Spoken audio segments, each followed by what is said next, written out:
Scientific American has become more and more politicized these days. They openly endorsed Joe Biden for president. It was not a complete shock, but you saw Nature do the same thing. A bunch of these quote-unquote scientific magazines suddenly have a very strong political bent. Who could have predicted such a thing?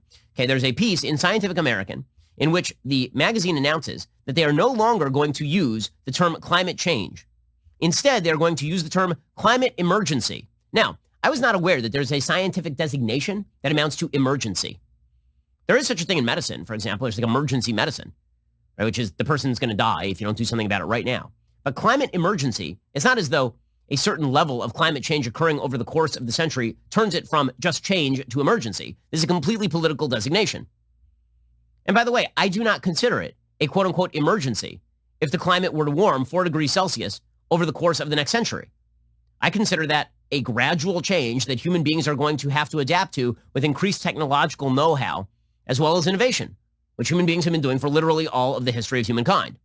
Adaptation, we're really good at it. Mitigation, not so much. In any case, Scientific American now says that it is a scientific duty for them to call this a climate emergency, which is just a lie.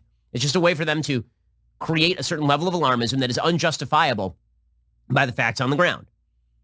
The fact is the economies around the world are growing at such a rapid clip that the amount of damage to be done to humankind on the basis of climate change is a small percentage of global GDP on an economic level. And in terms of actual human damage, we should be focused on how to mitigate that human damage. But we are not talking, as so many people have suggested, about billions of people dying or hundreds of millions of people dying or anything like that. We're not even talking about tens of millions of people dying. We're not talking about probably millions of people dying through climate change directly.